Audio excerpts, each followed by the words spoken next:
ya di sampai meninggal sampai sudah dalam keadaan tak bernyawa itu masih di gitu. Dan itu bahkan mereka tuh sampai yang keji yang gue lihat tuh tadi ya, ketika flashback tuh ada yang beberapa dari mereka yang benar-benar dikencingin Mbak Vina dan Mas Eki-nya.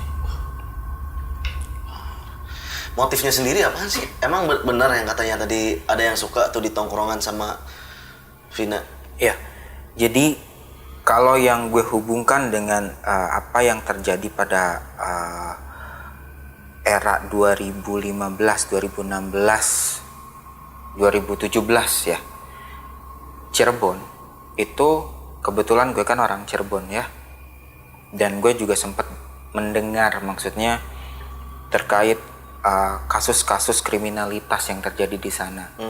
Memang pada tahun itu sedang hype-nya geng motor Abintang.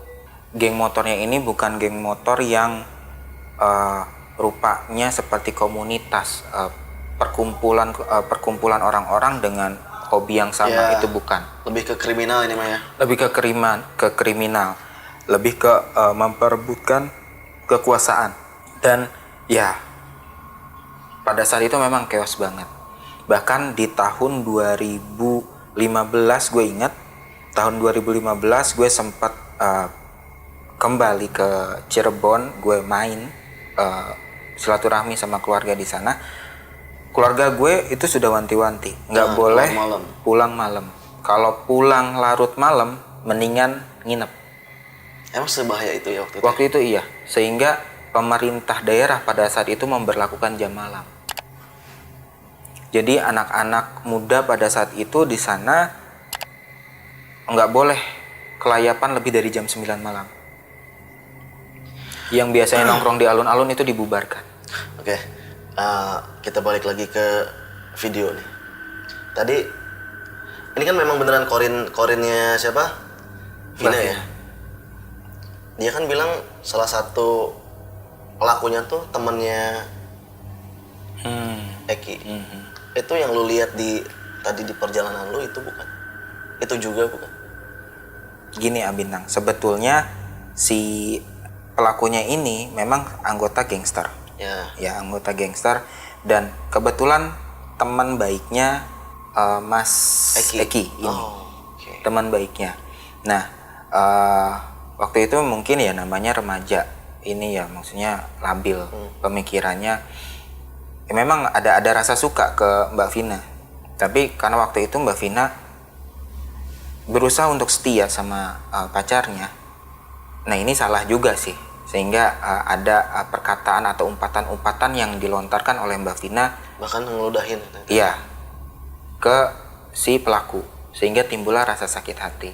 Nah dari kasus ini sebetulnya kita bisa belajar ya Bintang, bahwasanya kalau misalkan ada orang yang memang suka sama kita, ya kita itu di luar kendali ya. Di luar kendali kita kan. Benar. Gitu, tentunya itu di luar kendali. Kalau misalkan kitanya tidak bisa membalas perasaannya, setidaknya kita tolak secara halus.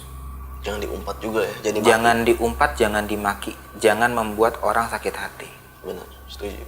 Karena udah banyak banget kasus yang terjadi pembunuhan ke atas nama cinta. Udah banyak sekali kasus santet dan pelet terjadi karena atas dasar cinta. Setuju. Gitu. Makanya, nah biasanya juga kita nyambung nyerepet ke pelet gitu. Itu biasanya korban-korban pelet itu banyaknya dari mereka yang pernah ada riwayat menghina atau menolak secara frontal, kasar. Dan kitanya sakit hati ya. Dan si yang ditolaknya sakit hati, sehingga melakukan apapun itu. Mantap. Nah, baik lagi lah kita ke video yang diceritain Korin ini, benar nggak? Iya. Kejadiannya. Iya. Berarti tadi lu lihat juga dipukul, sama matanya ditutup juga nggak tadi? Tadi kan kalau dia cerita nih ditutup ya.